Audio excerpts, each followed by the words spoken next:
아까도 저희가 잠깐 말씀드렸다시피 오늘부터 나흘간 대정부 질문이 진행이 됩니다. 첫날인 오늘은 바로 정치 분야였습니다.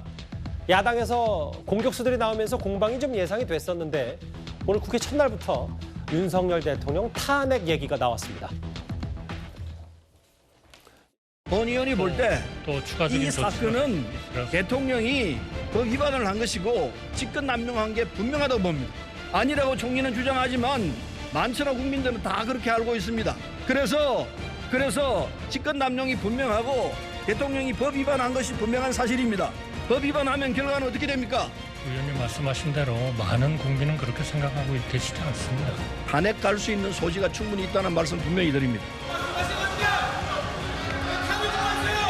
윤석열 정권은 1년 4개월 동안 7일 본색, 극우 뉴라이트 본색, 문어과 독선 본색이 고스란히 드러나는 폭구만 저질렀습니다. 선진국이든 대한민국은 눈 떠보니 후진국이 되었습니다. 윤석열 정부는 자랑스러운 독립운동의 역사를 폄훼하고 헌법 정신을 훼손했으며 동해를 일본에 넘기고 바다에는 핵오염수를 퍼부어 국민의 건강을 위험에 빠뜨렸습니다.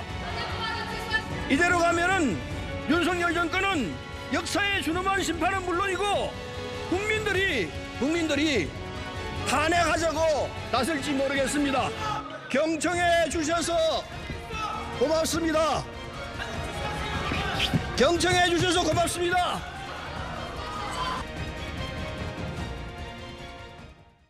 오늘 국회의장 차원에서 뭔가 좀 자제를 미리 좀 부탁했는데 역시 잘 안 됐어요.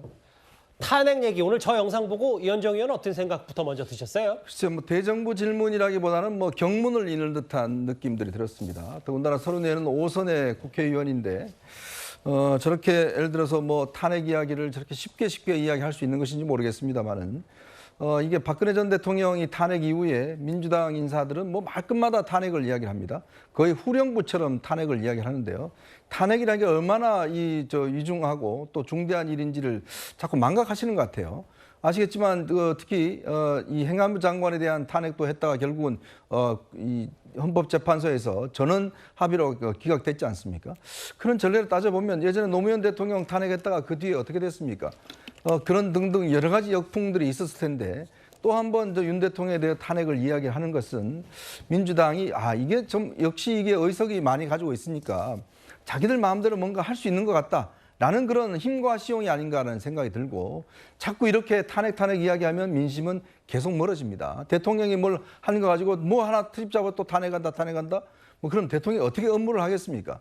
아마 요즘 서른 의원이 여러 가지 당내에서 여러 가지 공격을 많이 받는 듯한데 그런 면에서 뭔가 좀 강성 이미지를 보여주기 위한 자신의 정책 행보가 아닌가 저는 그렇게 해석을 합니다. 서 대변인님, 뭐 여기 화면에 김영민 의원이 탄핵 얘기한 건 뭐 한두 번도 아니니까 뭐 그렇다 하더라도 어제 이해찬 전 대표도 이재명 대표 단신 농성장 찾아서 파시즘 아니냐 지금 그리고 오늘 서른 의원도 민주당이 뭔가 이제 탄핵을 좀 주도적으로 뭔가 공감대가 많이 형성된 건지 저희가 어떻게 좀 판단하면 쉬울까요? 그러니까 이게 윤석열 대통령이 국민의힘의 연찬에 두 번째 참석하면서부터 이제 이게 나뉜 거예요. 그러니까 선언을 하셨죠. 윤석열 대통령이 더 이상 야당과는 대화하지 않겠다. 예. 그리고 날 비판하는 세력은 반국가 세력이다. 그리고 공산 전체주의 세력이다. 그러니까 반공이다. 그래서 뭐 공산당 몰이식으로 가시기 때문에 결국에는 경색을 만든 거는 대통령이 통합과 협치의 어떤 발언보다는 분열과 갈라치기 언어를 사용하셨어요. 그리고 선언을 해버렸어요. 그러다 보니까 뭐 전국 자체가 경색이 됐죠. 거기에 제1야당 대표가 단식에 돌입합니다. 뭐 좋을 게 하나도 없지 않습니까? 국정운영에 발목을 잡는다? 국정운영은요, 아까 말씀드렸지만 본인도 말씀했지만 두 개 날개로 나는 새가 돼야 되는데 한 날개를 잘라버렸어요. 그래 놓고 나서 왜 나를 반대하는 거야? 라고 하면은 이 국정이 제대로 돌아가겠습니까? 그러니까 김용민 의원의 탄핵 발언, 그다음에 이렇게 본인의 말만 맞는다라는 대통령의 발언은 이해찬 대표와 전 대표가 얘기했듯이 파시즘으로 표현할 수도 있는 것이죠. 그다음에 두 번째 서른 의원은요. 대정부 질문이 고상하게 얘기하면 좋죠. 근데 전국이 경색되다 보니 서른 의원은 원래 강성 발언 잘 하시고요.